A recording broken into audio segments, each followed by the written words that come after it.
26 अप्रैल 1986 Ukraine रात के 1:23 पर एक ऐसी घटना घटी जिसे दुनिया कभी नहीं भूल पाई। चेर्नोबिल न्यूक्लियर पावर प्लांट के रिएक्टर नंबर 4 में एक सेफ्टी टेस्ट हो रहा था और उस रात मशीन ने नहीं, इंसान की गलती ने छुपा हुआ शैतान जगा दिया। एक भयानक एक्सप्लोजन ने सब कुछ हिलाकर रख दिया। आसमान में आग का गोला फट गया। न्यूक्लियर रिएक्टर का 1000 टन का ढक्कन उड़ गया। आग, धुआं और रेडिएशन हर दिशा में फैल गया। और सबसे बड़ी बात, किसी को कुछ समझ नहीं आया। शहर सो रहा था पर मौत जाग चुकी थी। ब्लास्ट के तुरंत बाद फायर ब्रिगेड को बुलाया गया। वे जवान सोच रहे थे ये एक आम आग है, पर उन्हें पता नहीं था कि उनका सामना एक अनदेखे दुश्मन से हो रहा था, रेडिएशन। ये रेडिएशन ना दिखता था ना सुनाई देता, पर इसका असर जिंदा जला देने जैसा। फायरमैन बिना किसी सेफ्टी के आग बुझाने लगे। कुछ मिनटों में उनकी त्वचा जलने लगी, आंखें अंधी होने लगी, नाक से खून बहने लगा। एक जवान चिल्लाया, मुझे कुछ दिखाई नहीं दे रहा, मेरी आंखों में आग है। वो सभी कुछ ही दिनों में रेडिएशन से झुलसी हुई लाशें बन गए। चेर्नोबिल के पास था एक शहर प्रिप्याट। वहाँ 50,000 से ज्यादा लोग रहते थे। खुशहाल जिंदगी थी। बच्चे पार्क में खेलते, लोग बाजार जाते, सब कुछ नॉर्मल था। लेकिन ब्लास्ट के बाद भी 36 घंटे तक किसी को नहीं बताया गया कि उनके आसपास मौत घूम रही है। लोग तब तक रेडिएशन को सांस के जरिए अंदर ले चुके थे। फिर आए मिलिट्री ट्रक। अनाउंसमेंट हुआ,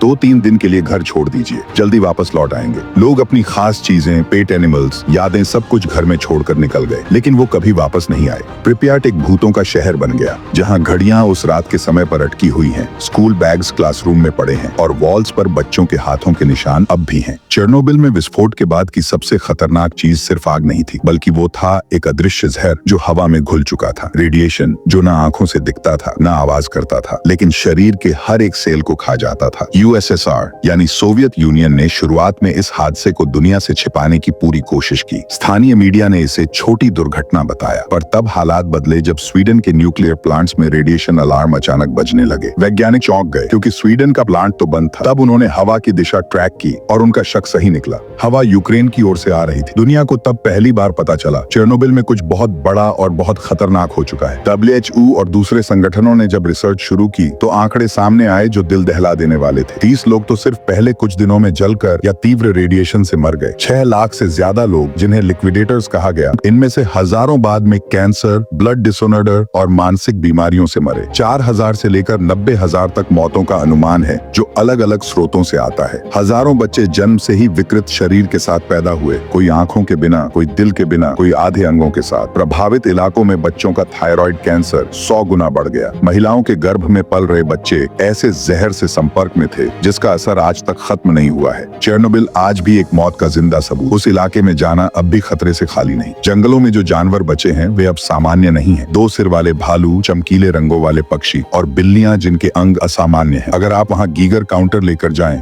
तो उसकी आवाज बढ़ती ही जाएगी। ये वो जहर है जो मिट्टी में समा गया है, पानी में घुल गया है और इतिहास में दर्ज हो गया है। एक ऐसा जहरीला वारिस जो इंसानी लालच और लापरवाही का सबसे डरावना सबक है। चेर्नोबिल कोई प्राकृतिक आपदा नहीं थी, न कोई भूकंप, न तूफान, न ज्वालामुखी। ये एक शुद्ध मानव निर्मित तबाही थी। वो रिएक्टर टेस्ट, जिसे सेफ्टी टेस्ट कहा गया था, वो कभी पूरा ही नहीं हुआ, क्योंकि सिस्टम में मानव गलती, अहंकार और सरकारी दबाव, तीनों की खतरनाक मिलावट थी। इंजीनियर्स पर रातों रात यह टेस्ट पूरा करने का दबाव था। जो टेक्नीशियन वहाँ थे वे पूरी तरह प्रशिक्षित नहीं थे, पर असली गलती सिस्टम की थी, सोवियत सरकार की, जिसने न सुरक्षा को महत्व दिया न पारदर्शिता को। इसका नतीजा ये हुआ कि एक रिएक्टर फटा और पूरी सभ्यता के लिए चेतावनी बन गया। चेर्नोबिल के बाद न्यूक्लियर पावर को लेकर दुनिया भर में बहस छिड़ गई। जापान, अमेरिका, फ्रांस, हर देश ने अपनी सुरक्षा नीतियां फिर से देखी। लेकिन क्या हम वाकई सुधरे? आज भी दुनिया में 400 से अधिक सक्रिय न्यूक्लियर रिएक्टर हैं। हर एक रिएक्टर में वही तकनीकी पेच है, वही मानवीय थकावट और वही लालच का साया। चेर्नोबिल हमें सिखाता है, जब इंसान प्रकृति को हल्के में लेता है तो प्रकृति उसे कुचल देती है। ये हादसा सिर्फ उस रात का नहीं था, ये एक मानसिकता का विस्फोट था, जहाँ आंकड़ों, रिकॉर्ड्स और इज्जत को सच्चाई से ज्यादा तवज्जो दी गई। चेर्नोबिल बीत चुका है, पर उसका साया अब भी हमारे साथ है। वह सिर्फ एक दुर्घटना नहीं, बल्कि भविष्य की चेतावनी है। आज दुनिया एक बार फिर उसी मोड़ पर खड़ी है, जहां एनर्जी की भूख बढ़ रही है, जहां सरकारें क्लीन पावर के नाम पर न्यूक्लियर को फिर से अपना रही हैं। पर क्या वाकई ये सुरक्षित है? 2011 में जापान का फुकुशिमा हादसा हुआ और उसने चेर्नोबिल की याद ताजा कर दी। बाढ़, तकनीकी फेलियर और फिर रेडिएशन, क्या यही हमारा भविष्य है? हर पीढ़ी को वही गलतियां दोहराते हुए देखना। आज टेक्नोलॉजी बहुत आगे है, पर लालच, गलतफहमी और राजनीति वैसी ही है। हमें यह याद रखना चाहिए, चेर्नोबिल कोई कहानी नहीं थी, वो एक हकीकत थी और हकीकत दोहराई जा सकती है। अगर हमने नहीं सीखा,